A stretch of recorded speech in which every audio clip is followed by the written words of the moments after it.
Welcome back to the Life Endurance Podcast, where we explore methods of unlocking your true potential and the greatest endurance race we all partake in, life. When I was making a list of topics to hit on in 2024, a concept from the business book Good to Great was on the list and has been something that's always stuck with me, the Stockdale Paradox. To explain the Stockdale Paradox, you need to know the story of Admiral Jim Stockdale, who was a prisoner of war for 8 years in the Vietnam War.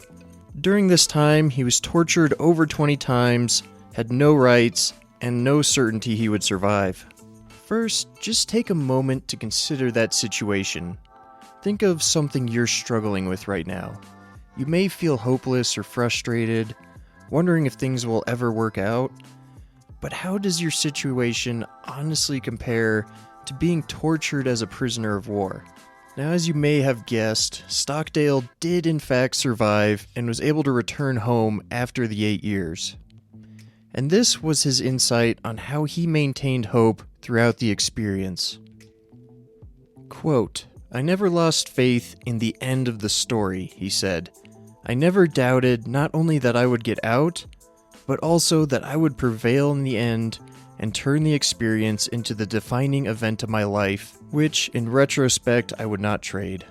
And when asked who didn't make it, he answered, the optimists. What he meant by this was the people that would assign a date to when they were getting out, such as Christmas, and then that would pass, and they would say Easter. With that pattern, he said, they would die of a broken heart.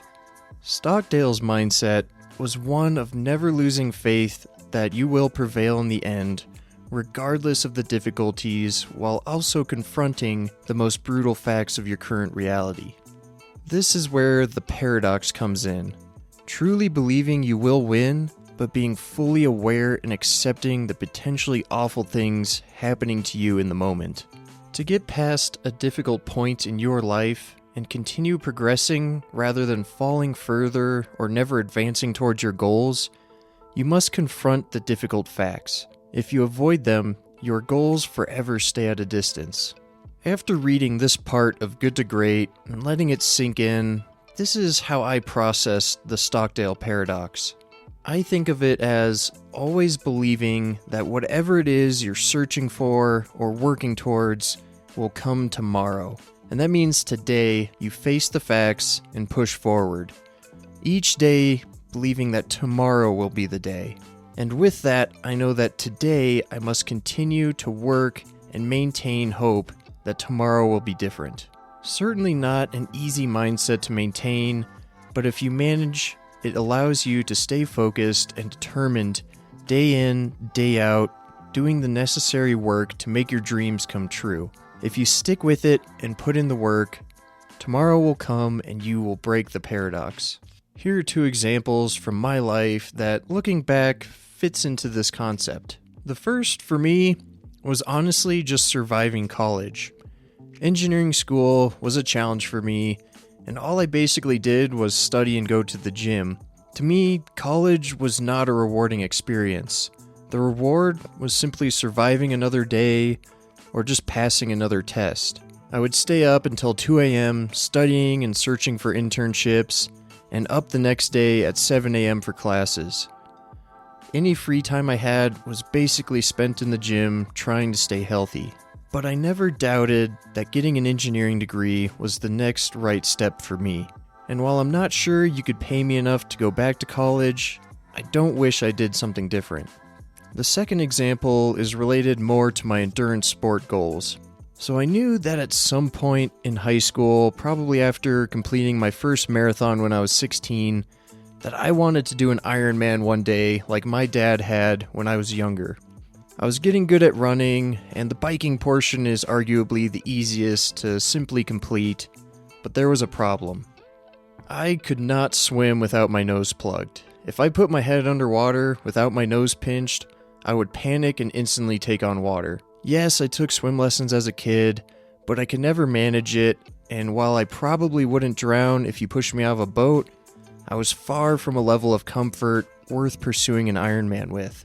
So I would say about once a year, I'd go to the pool, maybe a few times, and force my head underwater in hopes of developing the skill.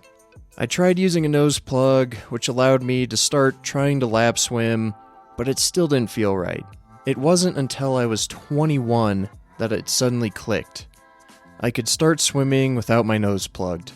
It was still rough, with many laps in the pool, resulting in me taking on water halfway across, but once I could do 2 full laps non-stop in the pool, I knew I could complete an Ironman.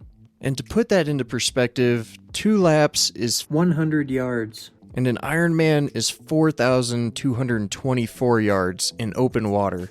Throughout the years of failing in the pool and starting at square one swimming for distance, I never lost belief that one day I would complete an Ironman, which I did at the age of 25. While there are plenty of ways you can apply this mindset, I thought to myself that one of the best times to get into this mentality is when you're trying something for the first time, whether that's a new hobby or maybe a new profession. It's always going to be hard at the start, and with how much content is on the internet, with people making whatever it is you're looking to do look so easy, it can make you feel like you're never going to reach that level. So when you start a new journey, remember the Stockdale Paradox. Face difficulty head on, and always believe that you will prevail in the end. That wraps it up for today's episode. Please take 60 seconds if you can to leave a review or share your favorite episode. Give me a follow on Instagram at The Endurance Beast if you want to see what life is like for an ultramarathon runner. As always, I greatly appreciate you taking the time to listen to this podcast, and I look forward to sharing the next episode.